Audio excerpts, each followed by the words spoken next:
In understanding the sexuality and abuse of children with autism, it is important to first understand what autism is. Autism, or Autism Spectrum Disorder, ASD, is a developmental disability caused by differences in the brain. These differences often affect the ability to communicate and interact. With a fair understanding of the peculiarities of people living with autism, they are likely to be vulnerable to abuse and are desirable targets of sexual offenders due to the belief that they may be unable to disclose such abuse.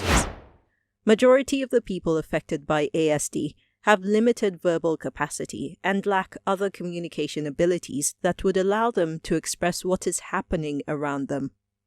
Even verbal children with autism may have difficulty reporting abuse if they have certain communication difficulties. Unfortunately, sexual offenders have taken advantage of these perceived weaknesses of people living with autism. In addition to the difficulty in determining whether a child with autism has been sexually assaulted purely based on behavior, there is also the risk of behavioral signals of sexual abuse being mistaken for symptoms of autism. Because of this, we need to understand the warning signs of sexual abuse. It is very important that all stakeholders, like parents, caregivers, and friends, begin to protect their loved ones by learning certain signs that may indicate victimization in children with ASD. So what are these warning signs? An autistic child could be presenting any of these behaviors when he or she is facing abuse, and we are responsible for observing and acting on them.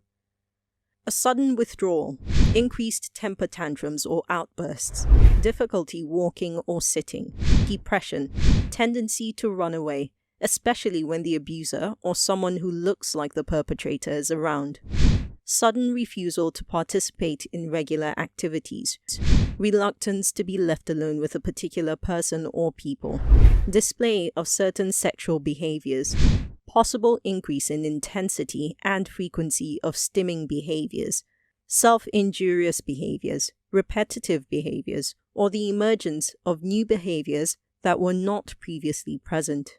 How do we prevent the abuse of autistic children? First, you need to understand the nature of your child's disability, specifically areas of difficulty and deficit. You also need to understand your child's environment. Teach them private parts and personal space, like how to close and lock the bathroom or toilet doors. Who can and who cannot help them in the bathroom or with personal care skills. Talk to your autistic child about their bodies and physical development. Focus on teaching how to avoid certain physical displays of affection such as kisses or inordinate touching, even if it is from a family member. Show them how to get out of difficult situations, such as how to scream or shout when they are inappropriately touched. Observe and understand their learning styles and enhance them, be it audio, visual, or kinesthetic. Build the teaching around routines. Use examples such as their dad, mom, and peers. Give them tools for defense. Teaching self-defense mechanisms like boxing and karate is a highly effective tool. Also, practicing action steps with them for when an adult acts inappropriately with a child or children, such as insisting on spending time alone with a child or not respecting the child's boundaries. Provide pictures or signs that effectively communicate actions or events. How do you respond to a child with autism who has been abused? Because of the stigma and lack of resources available to prosecute sexual offenders, most families whose autistic children or teenagers have been abused choose to remain silent. However, it is more damaging to remain silent than to take appropriate actions. Here are some useful steps to take. First, the family must remain calm. Then, provide support to the child through effective therapy. Also important is evidence gathering. This includes taking pictures in the case of any physical harm or injury that may have been inflicted on the child. It is also pertinent that the parent or guardian reports to the authorities or sexual violence responders, such as rape is a crime, Rape is a Crime maintains a database of service providers across Nigeria who would offer help to victims of sexual violence or abuse at no cost. It is important to provide the victim with effective alternative communicative skills to communicate what happened. This will only be possible when the most effective communication medium for the child is known. Get an interpreter to interpret sign language if the victim can communicate through sign language. In the case where the victim communicates more effectively in writing, have them narrate their experiences in writing. They could also use other communicative gadgets like talking pads to communicate their answers or needs.